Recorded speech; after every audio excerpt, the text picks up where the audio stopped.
Bagi saya sih nggak apa-apa, biar nggak ditahan nggak ada masalah.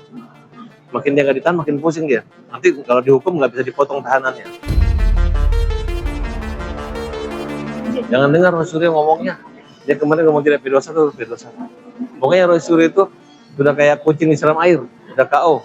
Ya, orang pura-pura sehat, dia pura-pura sakit ya. Padahal sakit, sehat. Kalau dia, Bapak sehat, sakit, ya gitu lah kira-kira.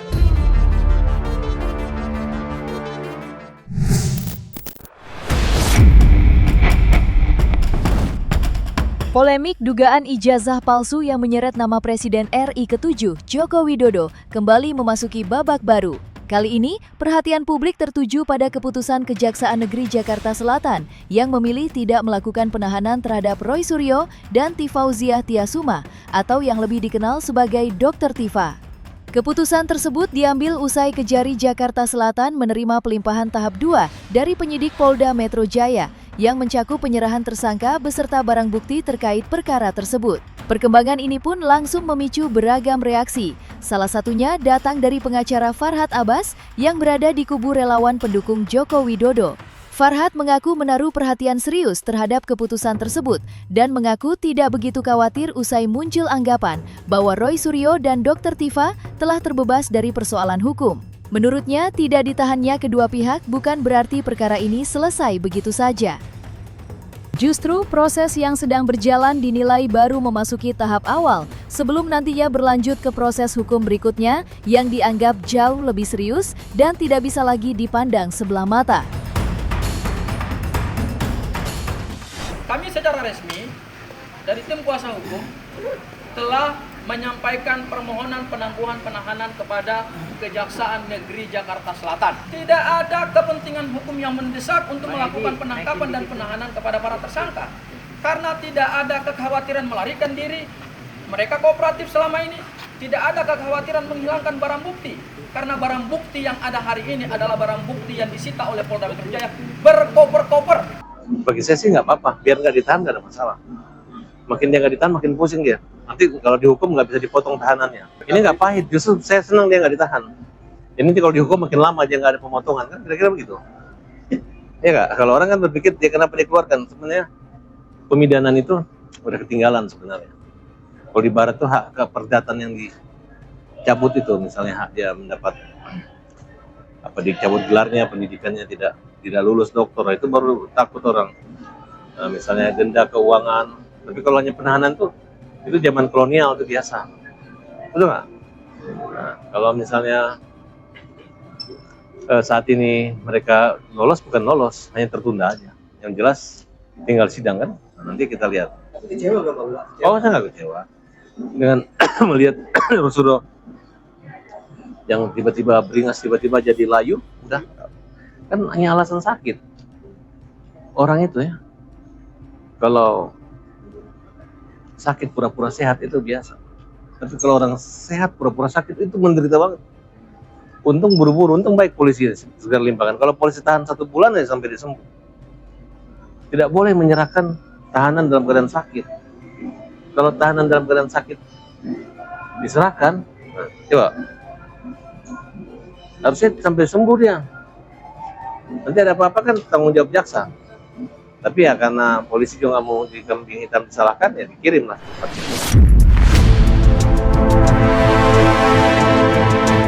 Selain menyoroti keputusan penangguhan penahanan terhadap Roy Suryo dan Dr. Tifa, Farhad Abbas juga kembali ikut angkat bicara terkait langkah lanjutan dari kedua tokoh tersebut.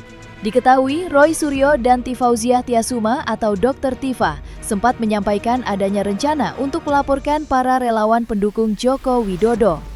Pernyataan itu kemudian langsung menuai berbagai respons di ruang publik, termasuk dari Farhad Abbas yang dikenal kerap vokal dalam isu-isu kontroversial. Menanggapi hal tersebut, Farhad justru merespons dengan nada kritis. Ia kembali menyinggung nama Roy Suryo dan mempertanyakan arah langkah hukum yang dinilai bisa memperlebar konflik di antara pihak-pihak yang sudah lebih dulu berseteru. Menurutnya, dalam situasi yang masih panas seperti ini, setiap langkah seharusnya lebih berhati-hati agar tidak memicu polemik baru yang justru memperpanjang daftar perselisihan. Jangan dengar Roy Suryo ngomongnya. Dia kemarin ngomong tidak P21 tuh P21. Pokoknya Roy Suryo itu sudah kayak kucing disiram air, udah KO.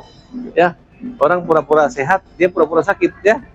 Padahal sakit, sehat. Kalau dia, Bapak sehat, sakit, nah gitu lah kira-kira. Mungkin ada dugaan intervensi dalam pembebasan. Nggak ada intervensi ininya, alasan subjektif daripada penegak hukum, mungkin jaksa aja. Ribet daripada timnya datang-datang nanti aja. Kayak kasus Ahok dulu kan nggak ditahan, akhirnya tiba-tiba ditahan. Nah kan di sini juga ada 50 orang juga yang menjadi Nggak ada pengaruh, nggak ada pengaruh. Pengacaranya aja ditangkap, kliennya baju oranye, dia tetap pakai jas salaman sama Farhad Abbas. Nggak akan ada. Jadi hemat saya, Pak Jokowi menurut saya mungkin tidak akan mempersoalkan apakah Roy ditahan atau tidak sampai menuju persidangan, Diva ditahan atau tidak menuju persidangan juga nggak ada masalah. Yang masalah itu kalau sampai ini kemudian dianggap kasusnya dihentikan, itu yang problem. Karena saya masih ingat sekali beberapa kali saya bertemu dengan Pak Jokowi di kediaman beliau. Bagi saya yang penting Mas Budius, saya harus punya forum, ya. Saya harus punya forum untuk menjelaskan dan melihatkan kepada publik bahwa saya memiliki ijazah yang dimaksud oleh mereka. Saya akan lihatkan nanti dari ijazah SD, SMP, SMA sampai ijazah saya di perguruan tinggi di Fakultas Kehutanan. Jadi persoalan apakah nanti mereka dibebaskan atau tidak, setidaknya kewajiban saya punya forum disaksikan oleh majelis hakim, ya, apa yang mereka minta, ya kan, berdasarkan pelaporan saya sudah lihatkan. Biarkan nanti majelis hakim yang akan memutuskan apakah mereka bersalah atau tidak. Nah, jadi dengan kejadian hari ini, ya, kita seolah-olah memang ini lebih dari drama Korea juga rasanya. Apakah mekanisme penangguhan penahanan itu karena ada jaminan tokoh? Saya nggak tahu. Cuman saya pikir kalau toh misalnya ternyata sore tadi itu Diva dan Roy itu memang dibiarkan untuk ada di luar tahanan, saya pikir itu ya masih bagian dari proses hukum, ya. Tapi yang paling menggembirakan tetap bagi saya khususnya, ya, sebagai pendukung Pak Jokowi, ya, yang penting kasus di klaster 2 ini dan kemudian menyusul besok mungkin dalam waktu 2 minggu lagi klaster 1 juga akan segera pemberkasan. Masalah ini sudah sampai ke pelimpahan kejaksaan. Itu yang paling penting.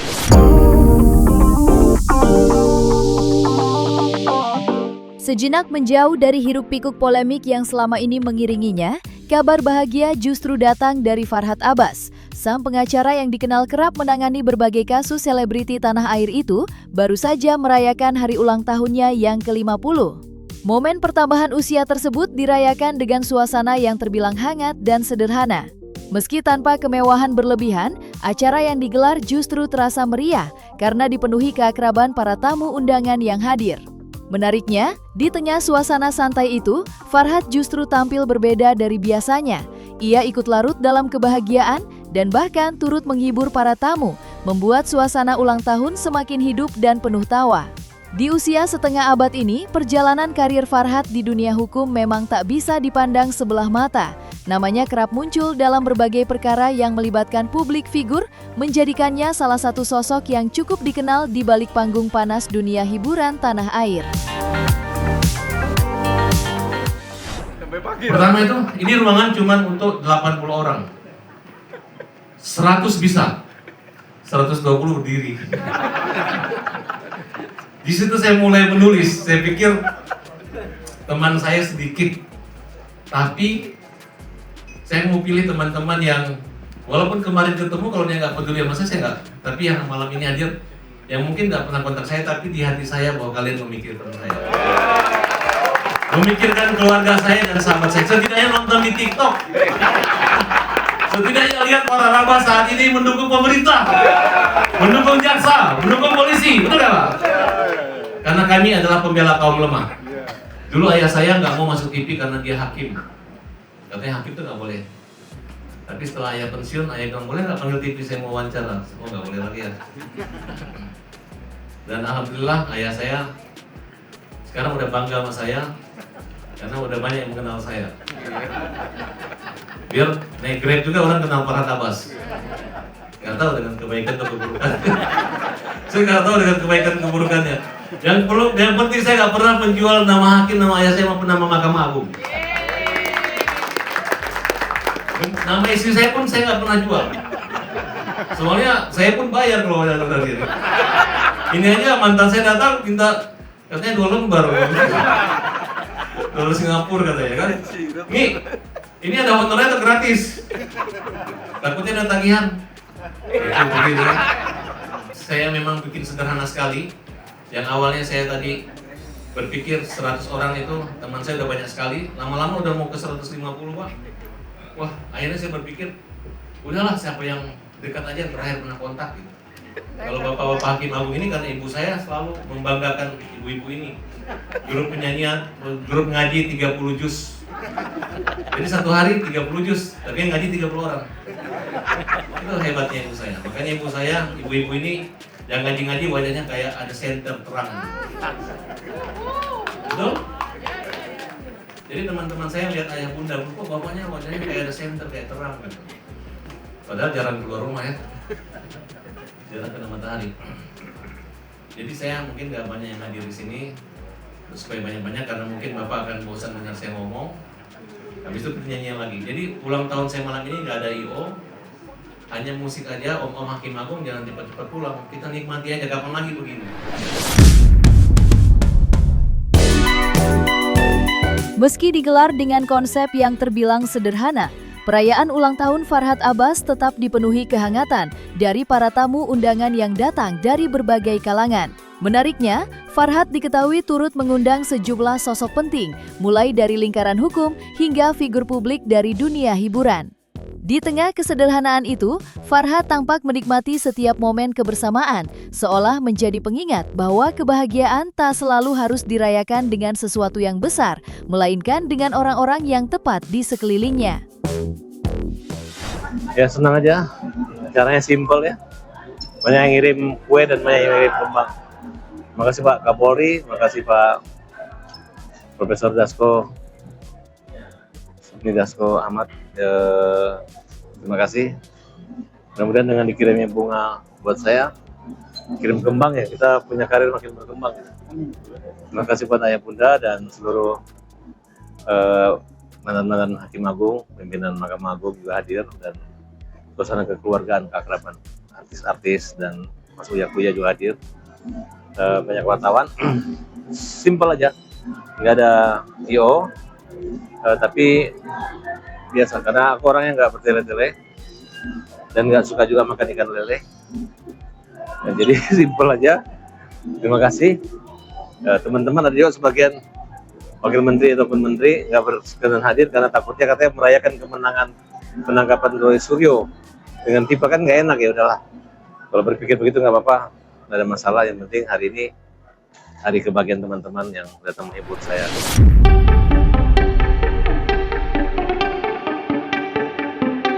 Nah, selesai sudah Cumi Lovers.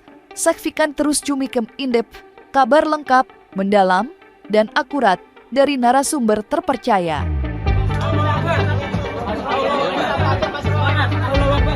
Dan jangan lupa untuk like, subscribe, dan juga share channel YouTube Cumi Cumi.